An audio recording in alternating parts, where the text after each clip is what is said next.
talking about communities is something that comes natively, I would say, since being almost there for a decade in this. So I will just right now dive straight away into the presentation. All right. So the topic, as we say, is do you even or actually or when need a community?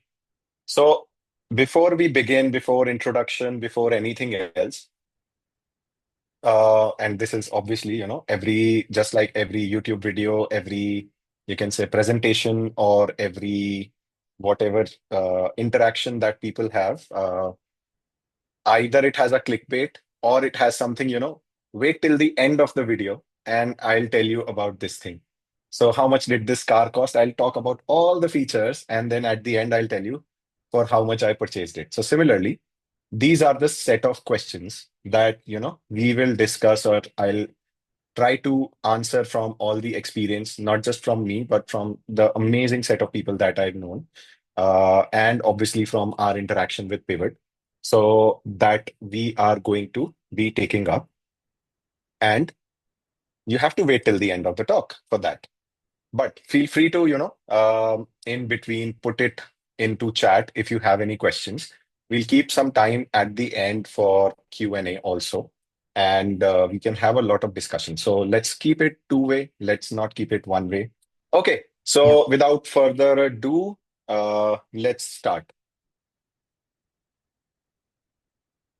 Okay, so I am Arpan. I am a co-founder at Exa Protocol, and I'm super duper duper grateful for Shantanu and to Pivot for facilitating this. We are also part at Exa Protocol of the cohort, the accelerator. We are one of the startups that they chose to accelerate, and it's been going amazing, amazing so far. So if you still want to be a part, if you, I don't think there is any reason without you know. Where the answer could be no to that. But yes, if you want to be a part, definitely, you can get behind Shantanu and understand what is the process for it. I am also an organizer at Google Developer Group New Delhi. It's almost been 8 years now, and I've seen multiple phases of communities.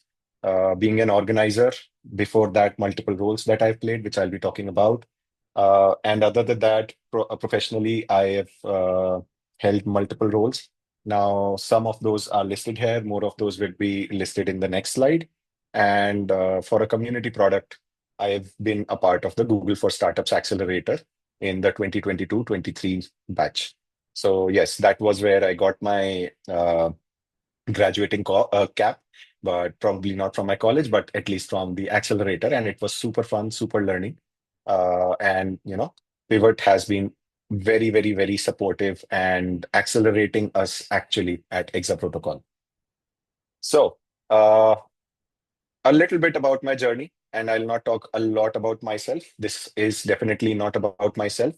I started my journey as an Android intern at a company called Spice Labs. Now, if anyone remembers Spice Mobiles, they were, long battery life phones which used to come at that point of time. So Spice was one of them. They had an enterprise division called Spice Labs, wherein I interned in Android. One anecdote I would want to share in another couple of seconds is that it was pre-Android Studio era. I had an i5 laptop, I think from Fujitsu. So whenever I used to run the emulator, we used to code in Eclipse, and whenever I used to run the emulator, first the fan would fire up. Then once the fan used to run off the system, then it could, run the emulator. So it was from those days. Although I won't call myself that old, I would say Android progressed very fast.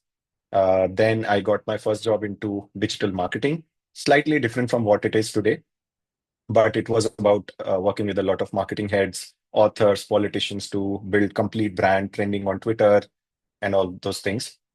Post that, I have played multiple roles into tech. Tech has been my domain. I love it.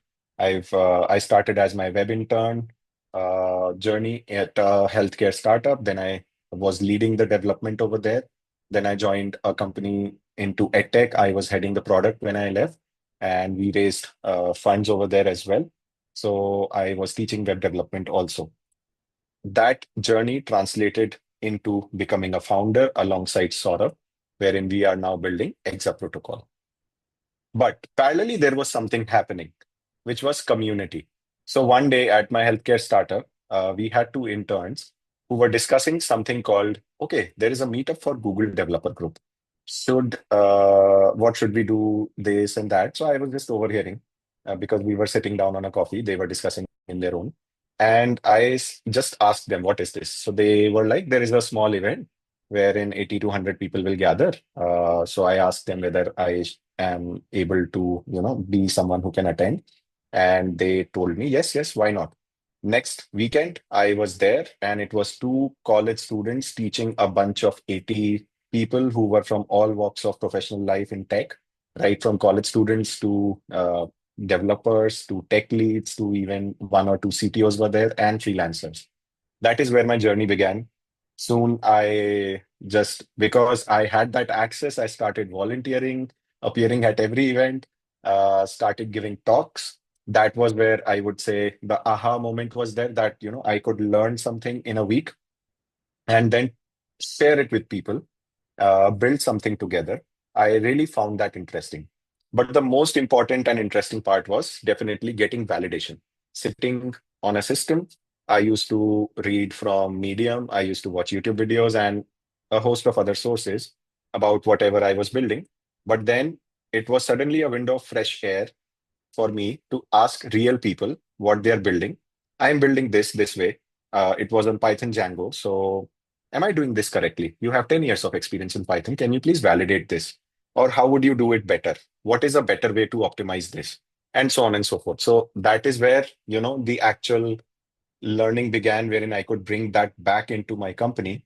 And then I got an opportunity to become the organizer of the community. It was around 500 people at that point of time. And today I am collaborating between multiple communities while being an organizer at GDG New Delhi.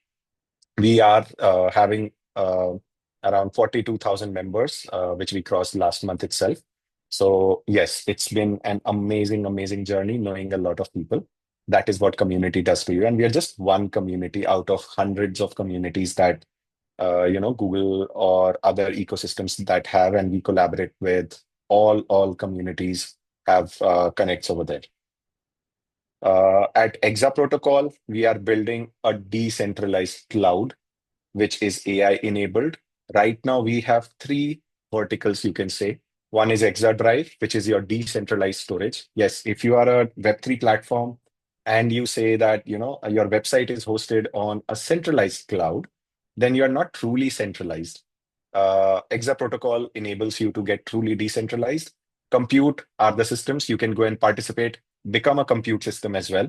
You can also become a drive as well by contributing there, and you get rewarded with zaps in return. And then Phantom AI is an internal AI bot, or you can say, yeah, I would call it bot that we have created, which does almost everything right from creating slides. A part of these have been assisted by Phantom, to maybe making a travel itinerary for you, to creating a PRD for you, and things like that.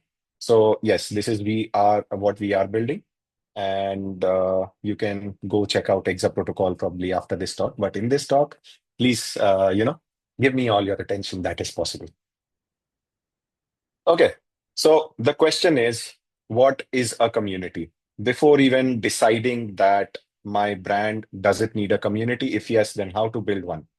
The first question is, what is a community?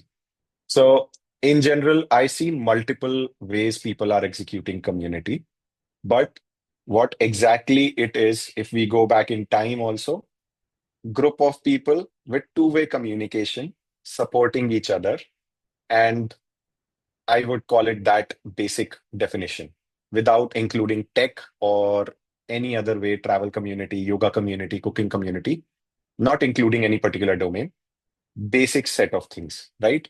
It could be different tribes, it could be religions, it could be countries, it could be cities, it could be your housing society, wherein you are joined together, and even your WhatsApp group that is there, which has communication and not just an admin channel wherein there is one way push of things, unless there are multiple smaller communities under that.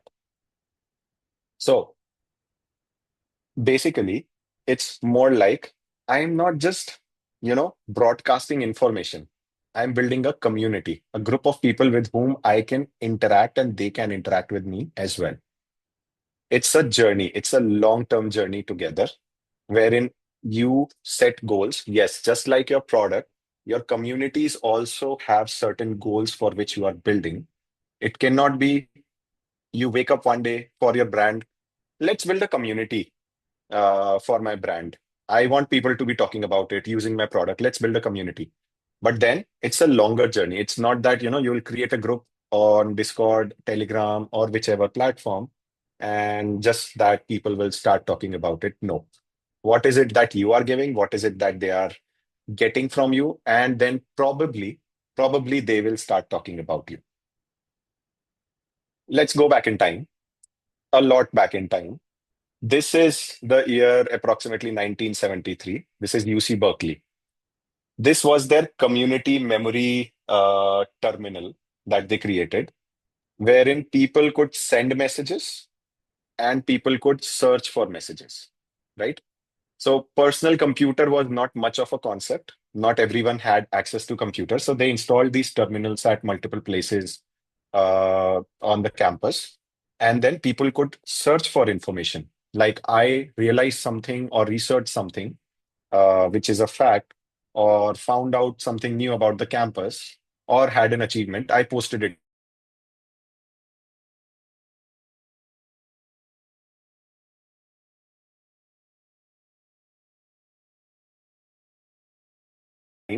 that the concept of community probably went through. And this was very exciting. One, because people got to understand how to use computer. Second, it also became a source of money, wherein they made it coin operated also at some points. Insert a token, just like you have, the cryptocurrency. So insert a token and then ask a question or post a message. And it became a plethora or a universe of messages, huge amount of information, which later they started getting to index or classify or making it better available to people. This is something that you should go and explore on how it was exciting for people, what it was offering. The goal was to collect information and nothing beyond that. This was, there was no concept of, a digital community over there. But then 1985, according to some sources and articles, was considered to be as, the actual birth of digital communities, which were available to wider set of people. Now, I've intentionally highlighted Arpan in the ARPANET because the day ARPANET was available to, or the year ARPANET was available to a lot of people was the year I was born. So I just tell people I'm built for the internet. These are the four names: ARPANET, Talk2Matic, then there is MSG Group, and then there is Bulletin Board System, which operated in a similar manner, allowed users to send messages, receive messages in a group in different capacities across different networks. This was the way communities initially built up. Now, for example, if you are on a LAN, you are playing a shooting game, daily you are meeting again and again, and you have created a chat server or channel. Anyone who comes online posts, hey, are you online? Let's create a game, right? That could be there. Then well.com came in. Now, this well.com gave it a global access. If you go to the domain now, it is not on HTTPS. I don't know what is there, but that laid the foundation of digital communities where people were able to do a couple of things: discuss the topics that they were passionate about. Then they were able to share documents. So imagine you're sitting in one corner of the world. Within a second, you can send a message. Within a second, you can receive a message, maybe a document, maybe a file over chat. So well.com enabled that. Today, there are multiple products. I mean, you might also be using more than WhatsApp and Discord. There is Discourse also. There are multiple forums where you can do that, including Reddit. So that is how these communities began. Now, why I've mentioned well.com, right? Well.com was not one community. Well.com was smaller discussion groups wherein people were discussing specific topics. So that became the goal. if it would have been just one chat window wherein anyone comes and posts anything, how much active it would be. I think maybe super active because people just gotten access to internet. But how much useful would it be? Probably not. Probably not because again, there is no direction to it. What will the people talk about? Today, something is happening in some part of the world, but some other thing is also happening in some part of the world. Both the people start to talk about what is happening around them in one window. Infinite free flowing information, but infinite, non directional, ununderstandable to someone who's coming from the third part of the world. Who is talking to whom, what is happening. So that direction was what well.com brought in smaller groups of these things. Now, if you relate to your company, that is the direction. Your company is a bigger goal or a direction, but what needs to be specific, how to figure that out, that we'll talk about. So, zooming in or fast forwarding to today. Well, I tried to shape the logos in a three. Now, some of them are getting used, some of them are not getting used. So there is Snapchat, there is Slack. I've seen some amazing Slack communities. There are WhatsApp communities, there are Telegram communities, there are Discord servers, there are, GitHub open source projects wherein people are discussing issues. GitHub also has discussions these days. And then there is X or Twitter. There is, LinkedIn as well. So I have seen mostly communities. So which platform do you participate the most in communities, if you can tell me, in chat probably? Is it Telegram? Is it, open source contributions on GitHub? Or is it Slack? Which one is it? I'll take 15 seconds to wait for your answers. I think the chat has been disabled, so we wouldn't be able to write. Okay, I think chat is disabled. Shantanu, can you help me with that? Yeah, just give me a moment. Yeah. Mhm.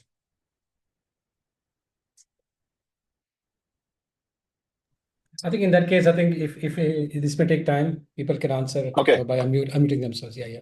Yeah, Yeah, sure. what's So I can see Reddit is there. yeah. Rohan has sent me, then Rakesh has sent me Telegram.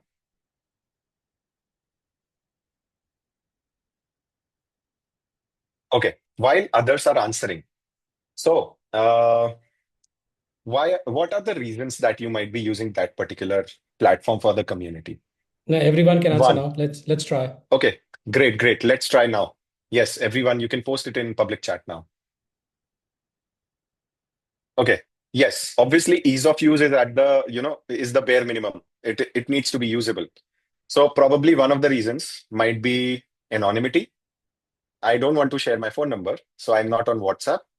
Probably that is one of the reasons. I am on Telegram, or maybe some platform gives me better features for interaction. If there are too many members to manage, it helps me manage better. Third might be, this is the mode of communication that I want. For example, if your community is solely on Discord, I just want technical discussions around the product that I'm building. That is another reason. Another one is most of my target audience or the people I'm looking forward to interact with are already having this particular app on their phone or regularly visit this web app or website. So it makes sense for me to communicate. And finally, alongside ease of use, probably a particular platform uh, is cheaper for me to use, or maybe gives me better insights, or maybe helps me engage better with a ton of features, which I already mentioned. That is there, right? So I see a lot of Web3 communities on Telegram and Discord, which probably focuses on some of the reasons or some of the things that I posted here. But then, you know, what kind of engagements do we do on this? All these platforms collectively. We obviously do chats. Probably some of these platforms we also use to organize, announce events. Now, I've not intentionally included event management or hackathon management or feature specific platforms wherein they are used for one-time engagement. I would not classify them into community building platforms. They are helping you to engage better with your community in a particular way. Correct? So you do events, you do hackathons, you get open source contributions or something related to code. There was something called as Gitter, which was used earlier, and you share rewards. Uh, I mean, there is a Bitcoin logo, and obviously, there are, as I mentioned, maybe group calls, video calls. Now, Zoom is one of the ways that you and I through Pivot is the community. You and I through them are using to engage with each other. So the goal in between the goal and the platform comes the type of engagements, and you might be using multiple platforms to engage with the same set of people for different types of engagements. For example, on Telegram you are doing only one-on-one chats with people whom you want to directly connect with. On GitHub you are only discussing about the project that you have hosted. Whereas on Discord, you are hosting different competitions or maybe doing airdrops, right? In larger groups because Discord supports that much easily, correct? And on Twitter, you are broadcasting whatever latest your brand is building to the public, which is beyond your enclosed community as well. So these could be the different reasons you might be present on different platforms. And obviously, the common sense says that the other side of the user should also be comfortable in using that. For example, let's say someone who is not comfortable in, let's say a lot of your users are not comfortable in using Telegram, for example, hypothetical bad example. Then you saying that, hey, we are on Telegram, join us. I guess most of the people would be like, okay, what is Telegram? Okay, I'm not comfortable using it. Probably I should not be using it. On the other hand, if I already have Telegram app on my phone, hey, join us on Telegram now that you've attended this event. Just like during these slides, I'll share a QR code saying that, follow us on Twitter, follow us on X. So similarly, if you're present, you are comfortable engaging with that brand, how easy it is for you to join them also makes a difference. That is the bare minimum threshold that the person needs to join you and then receive multiple communications, right? If they've not joined your community, you telling me or anyone that, we did this event or hackathon, now we have a contact list of, let's say, 10,000 people. These are my community. Where is that community? Are those people able to engage with each other? Or is it like, your mail blasting database? That makes a huge, huge amount of difference. A database versus a community is totally different set of things, right? Okay. So what is the overall eventual goal? Now coming to that, we've discussed the platforms, we've discussed what type of engagements we want to do. Then comes the overall goal. Obviously, if this server is your brand, you need a lot of people engaging with it, talking about it, adopting it, and all those things. So here again, I'll go back in time. Has anyone uh, during the college uh, seen some companies, including AWS and even Google Cloud today, and a lot of, even GitHub has done that, give you credits during the student time to use a premium part of their product. Have you seen that? You can say no also. During my time, I guess a little beyond that, people were given credits. Like there was a GitHub student account where it also gave you access to, I think, Canva premium account and a lot of other features. As a student, you could use that, right? Even now they provide, yes. Google just opened up their Gemini AI, access for free of cost for 1 year to all the students. Imagine how many, I guess, millions of students are there in India, and how much will they interact with AI? So that early access, what does it do? The earlier you give them access, what does it do? Right? One, they have an aspiration, okay, I want this, but it is paid. So you are giving a premium offering for free. Second, at an early stage, you are training them to adapt to your product, to make use of your product better. So later on, tomorrow maybe they become a founder. Tomorrow maybe they become an employee of somewhere, or maybe they become a freelancer. Which product will be they most used to? Obviously, the ones they have used and adopted to, have built solutions on, they will be your soft advocates and users, and potentially paid customers also in the future, because they are so comfortable using it. They might not want to switch into a new technology, new platform, new domain. But all of this, why? Why are we building or talking about communities? Like, you have platforms, you have engagements, you want users to be talking about your product, your company, using it. Why? Because we want to create a brand wherein we are known that, this is a powerful brand, powerful in the sense impactful, useful, something that will help me become a better person at tech, or any other way you want to build your communities. So here I would want to clarify one thing. What we are talking about is building communities around your brand, or a community around your brand, and not specifically talking about that Web3 is a community itself. I mean, people on the chain are essentially a part of the chain community, right? It is decentralized. It's a group decision taking. No one has the authority. Correct? So that is the thing, that people who are not on the chain, or probably should be on the chain, are also talking about you through some other engagement, and they become a part of the chain. So why? How? But before that, here is I'm not sure if anyone has seen the movie Gabbar, but this is a very, very relevant example for me. Um, Now, there is basically a villain and a hero. Now, hero of the movie is this person, Akshay Kumar. He is in the role of Gabbar, and there is a villain who is a very strong industrialist, politician, and everyone.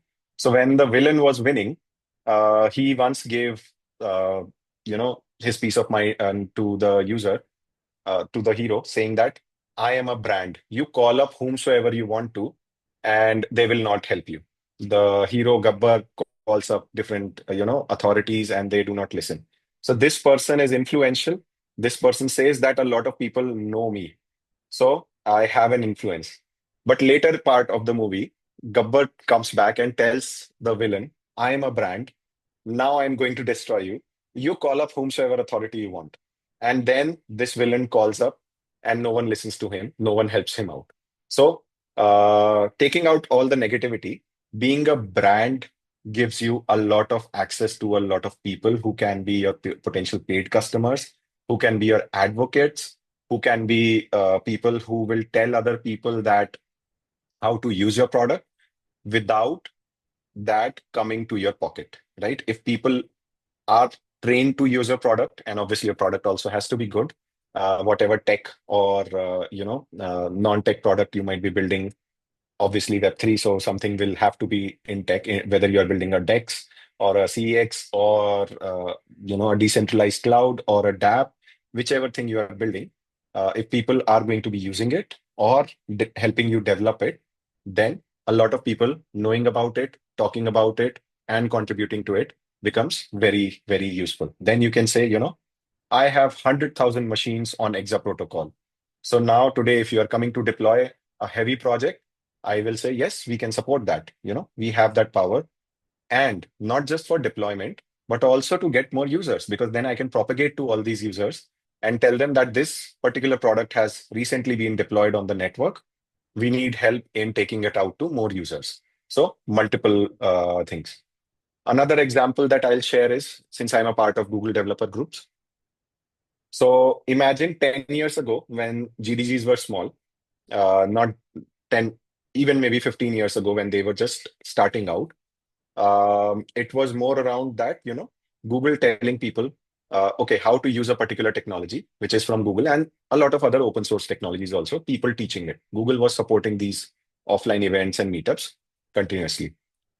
15 years down the line today, other than marketing, other than spending on ads, there might be millions of people who are there in the communities through college communities, through city communities, through technology-based communities. If a new product is released, what do I need to do? I need to just go to all these community managers or leaders across different cities and request them, hey, can you please push this message out to all your community members? Imagine marketing versus immediate push to these people. Whom do I listen to or engage with more? My regional community or any online community that I'm engaged with actively. I will immediately go and check out. And it's not just me that I'm taking myself as an example. This is something that we've seen all across us, wherever there is a strong, engaging community. Okay, so before we move to the next part, uh, there is this QR code you can scan and you can follow us, or you can search for us on X for Twitter or Twitter for exaprotocol.com. And you can follow us. We'd be really grateful to have you in our community. And it's a two-way engagement community. So we tweet, you can respond, you can engage, or we retweet when you tweet. So, that's also a part of community building. Now, this is something I've already discussed, multiple channels of marketing versus basically X thousand members that you have, how fast you can push to your product to the globe when you have these community members. Okay. Now, the question comes. Okay, so this is one line that I would definitely want to read out. People who tell more people, and this goes on. Imagine how easy it becomes to launch something new or to propagate something new, get your product feedback, everything while building your community. So I hope till now I've convinced you enough that your brand needs a community. A community is beyond marketing, it's, an exchange about your product. They will help you make the product better. They will help you reach more people. They will help you or support you with the product you are building when you are also helping them in terms of getting your product to be something of utility or something of benefit to them. They are community members and they can be as many people as you reach out to or provide value to. And community is very strong. I hope everyone has heard about Linux. So you can go and search that how it got developed in open source. It's a community. Okay, so before looking at strategies, this is that point in the YouTube video or in the webinar or the part of any high engagement conversation wherein just before sharing the main strategy steps, we come back to the questions that we discussed in the beginning. The first question, I am not gaining enough members. Okay, the answer to this probably is also the answer to one or two more questions at the end of it. If you're not gaining enough members, please talk to the members whom you are already engaging with, just like a product manager would do or a designer would do, and ask them how those people are, what are those people looking for more from your community. Let's say you have a product which helps you in building websites or dApps faster, but people are not joining in. 4, 5, 10, or 100 people joined in, used, but they're not active. It is always good to just talk to them, be in communication. Second could be the problem that you're not engaging enough. It's like, okay, I've added them to a Telegram group, I've added them to a Discord server. They will engage on their own. No, that never happens. A community has to be driven by someone, has to keep people engaged, has to keep on pushing updates to people while making sure they also engage back. And how to do that? Obviously, you have to understand what they are looking out for. Are they looking for a particular solution? What are they using right now? Can your product fit into that journey? Maybe some couple of one-on-one conversations, maybe a short group call with them, maybe an offline meetup with them at a chai or coffee shop, just to talk about what you're doing. All of these things help you engage with them better. How should I start? That is the next set of slides. I want to create a big community. Very good. Keep your aspirations alive, but I would still say start with as few people as possible. In GDG New Delhi today, when we release an event registration, we are fairly an event and email driven community. It's not difficult to get a couple of thousand registrations because of the longer journey that we've had. But there was a time when I started out. If 100 people filled the registration form, less than 25 used to show up at that event. So imagine the kind of drop in engagement or turn up rate that we had. There was zero engagement on our Slack channel. We were using Slack also. Today, we have, our platform where we use it. We send out emails and we get enough number of registrations that it becomes difficult to shortlist people because we want to invite everyone, but we are limited in terms of the number of seats that we have. So I would say start with one thing. For example, if you do a series on how to build a DApp using this particular technology, you can always fit in your product. Let's say if it was Exa, so we would say how to build a DApp is the theme. Which DApp we are building, we will also share. And then we say, we will take you till the point of deployment. So it's basically not advertising. It's like giving them some utility, giving them success, teaching them how to use some other technology also. But at the end of it, we are plugging in our product also. So it cannot always be, okay, I'm very philanthropic. Doesn't matter. I'm building a community. I'll talk about anything. I will not talk about my product. Nope. It has to be there if your product is useful to those people because you're building a community of people who will find your product useful in a longer journey. How do I engage people? There are so many communities already. Now, this is a very, very crucial question. Before starting your own community, and which I will discuss in the last 4 slides, 5 slides after this, engagement, while I've discussed it prior to this, is something that you have to understand over time. And it doesn't have to be always starting to build your community from scratch. There are so many amazing communities outside. Has anyone stopped you from going and engaging in that community? Let's say there is a Discord server wherein there is humongous amount of activity.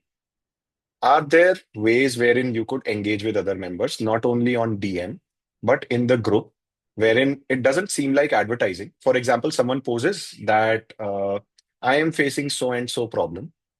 Hey, I have already solved this using this tool. Now that creates an intriguing thought in that person. Okay, let me just go and check it out. And it doesn't have to be always about that a solution comes up when it is talking about your product. It could be in general something else also. If you're active and contributing to other community, you get and build recognition. Slowly, you can ask people that, hey, I am starting this community. Would you be, someone who would want to join? And this is what we are looking to build together in this community. That is one.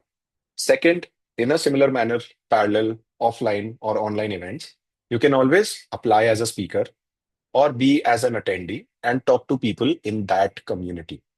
One of the hacks, or I would say one of the ways recently a friend did was that they attended a big event, a conference for about 500 people.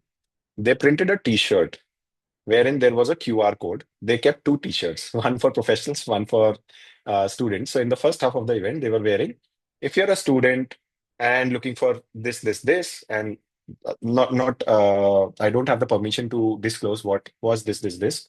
So then scan this QR code. That was just the t-shirts back saying. Probably a number of signups came up.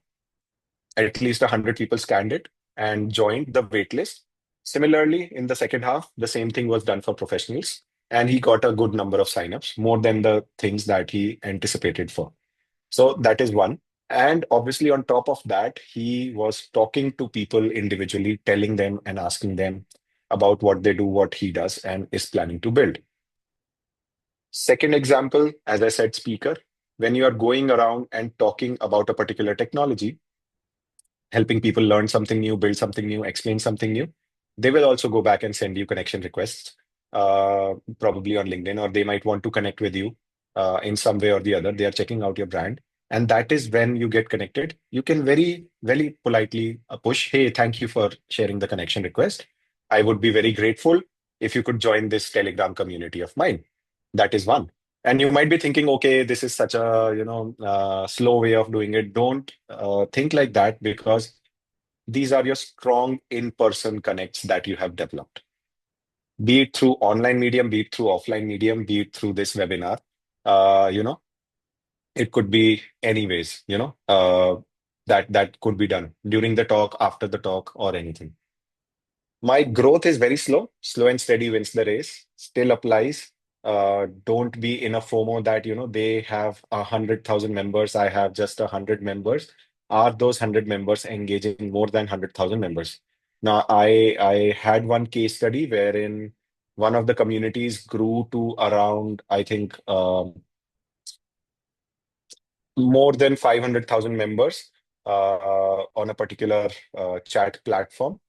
But if you put out a message, less than 20 members would be seen online or reply to that. So, I mean, that is fairly, maybe not very high engagement. So it is not about just getting people to join your community. It is also about keeping it active. Are there any cheat codes? Just one cheat code. And it is to understand that there is a life cycle of a member in a community. Someone might join in as a very excited person, contribute, become a volunteer, engage in the community, then reach a particular stage in their career, and then the engagement might decline. For some people, it continues, keeps on going on. Keep assuming different roles, become an organizer, become a speaker, become so and so. Activity keeps on decreasing as time changes, or they might be active in some other community. Depends on what stage in their career have they joined your community or group, and that is there. Okay, now to the final leg. I hope I have not been blurting out random things or boring you. This is all coming from a ton of questions that arrive at me related to communities. And I won't call myself a super duper duper expert in this. This is just coming in from my experience of talking to hundreds and hundreds and hundreds of people. And those hundreds and hundreds might translate to a few thousands of people at least. So, there is a small algorithm that I've built for any brand, be it small, be it big, which you can follow to build your community. Let's say you are at the starting stage, you don't have a community. Probably out of all the stages that I've discussed, you will find one stage. So the first stage is soul search. We just decide one day that we want to build a community. We never decide why and what for. So take a sheet of paper or document or chat with any AI tool to keep your thoughts on paper and in memory. What is the need? Why does your brand need a community? Now, need, obviously, the answer could always be obvious, but why does your brand need a community at this stage? Are you losing out users? Are you losing out credibility? Are you looking to launch something new? So that is why I am going to be building a community around it. Okay, I'm launching an AI product. Now I need to create a good group of people who can be my early adopters before I launch it. So that is the need for my community. That could also be the answer, but be very, very, objective instead of being subjective. Be very objective in listing down why do you need the community. That need also translates into the goal. Okay, need and goal are related.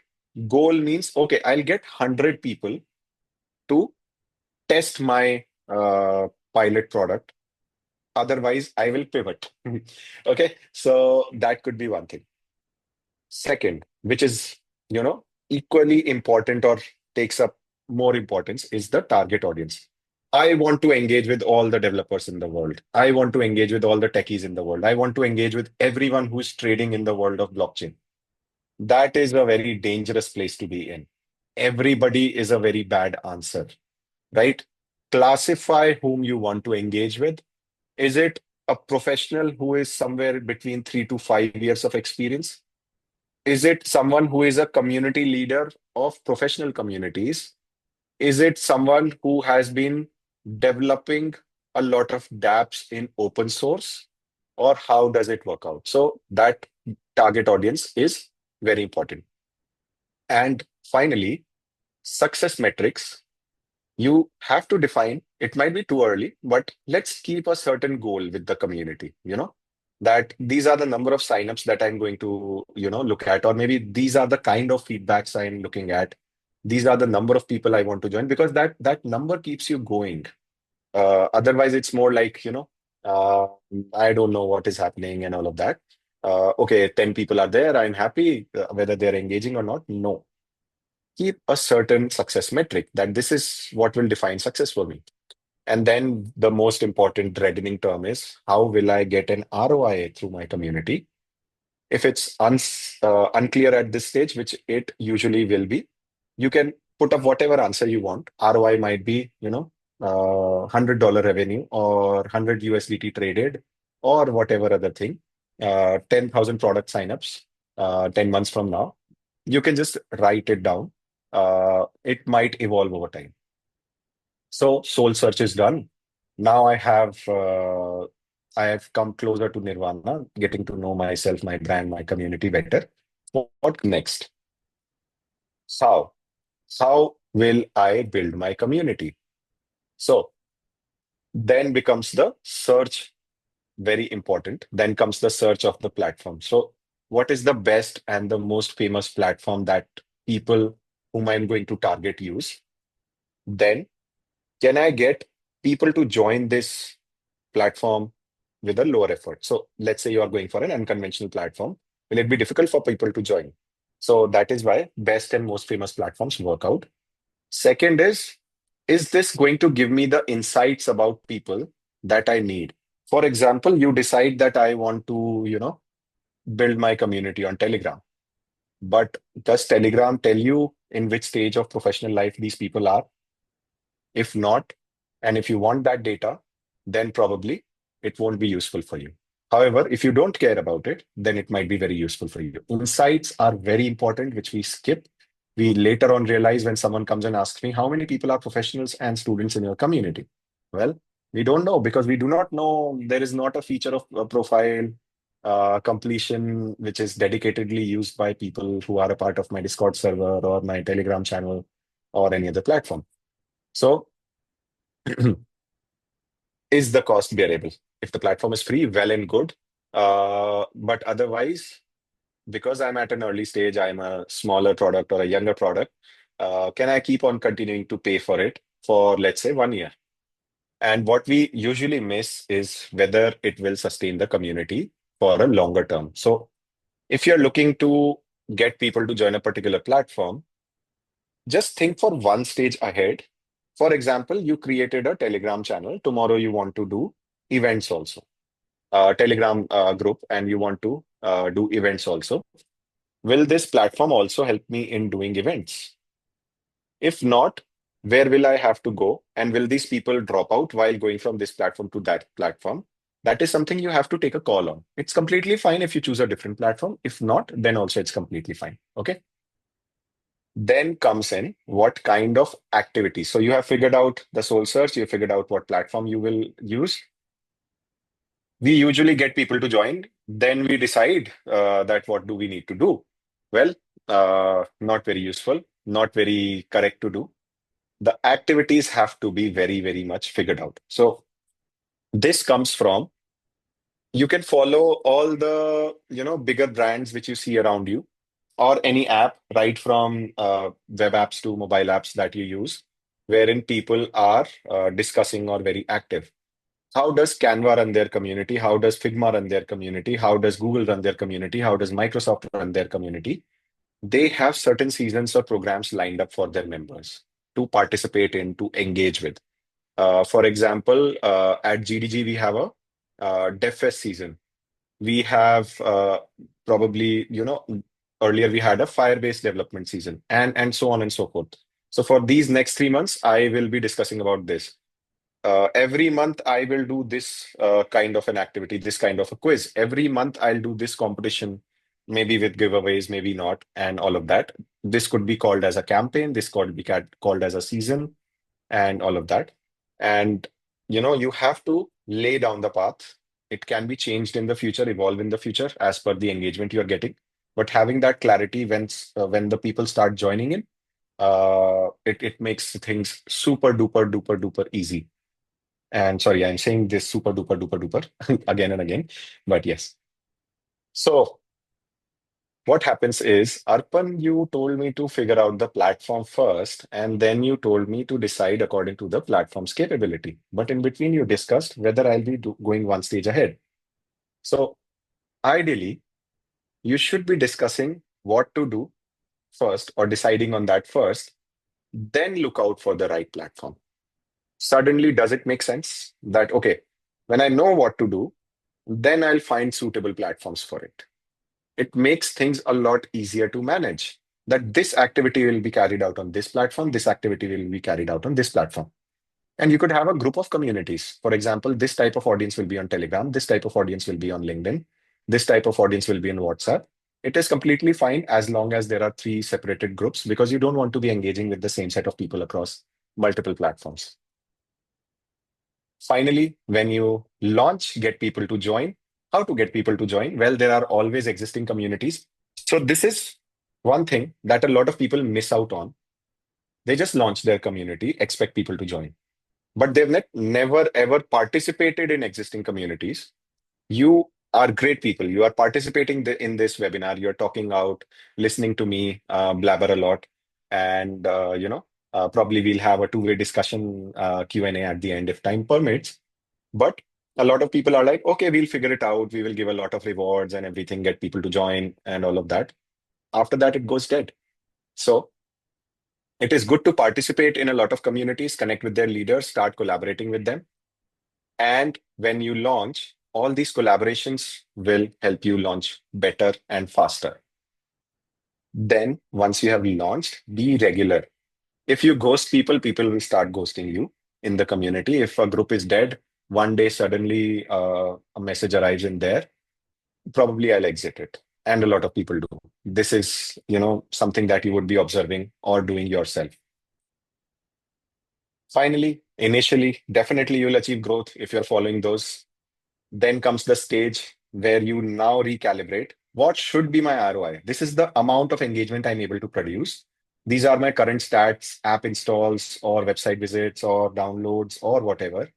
Now you need to recalibrate a correct ROI, because now you know what are the triggers for your community, what will work, what will not work. And then search for the next growth stage. Okay, now my community is 500 people strong. I will take it to 5,000 and I will diversify into these set of activities. These many people have dropped off. So I want to retain more and more people who are joining in. What will I do for retaining those people? Probably some of the good known people who dropped off, maybe I could talk to them. Maybe I could find out why they, dropped off. From there are two journeys which pan out, and this is, you and I've written developer programs, but it could be, any sort of programs. Sorry. You keep on finding and building new programs and finding new avenues of engagement. Then either you achieve success or you struggle along with it. So this journey keeps on going on for a very long time till, if I look at this further, I know this might be a little bit small size. There comes a stage with all of the communities where a saturation happens. That is where you need innovation. You do not need to know about this right now, but this might appear maybe 1 year, 3 year, 5 years down the line. Currently, considering everything in, the world is speeding up with AI, not just tech. So saturation might also be happening at communities fast, and then new ideas also coming up fast. So that is where you need to revive the image of your community. If you're doing the same things again and again, and very simple, ton of ideas, rebranding, we are relaunching, that helps. Suddenly doing a series of conferences, road shows across different cities, or a series of webinars, or a series of talks with highly influential people, really impactful things which are available, probably knowledge which is available on a paid basis. You are suddenly doing a crash course on educating people for free. That is there. But yes, if your community is sustaining only on rewards, probably airdrops or sharing tokens, that doesn't sustain for a longer term. So with that, I think we have covered almost all the things as much as we could in this 1 hour towards the journey from what I've learned, what I've seen. And this is very generic. I've tried to incline it a little bit towards Web3, but what I've seen personally being in both the domains is communities are the same. The way they need to be built is the same. And the core values basis of building that community remains obviously engagement and honesty with the people, being useful to them, and that is how they find us useful. That is all. Thank you so much.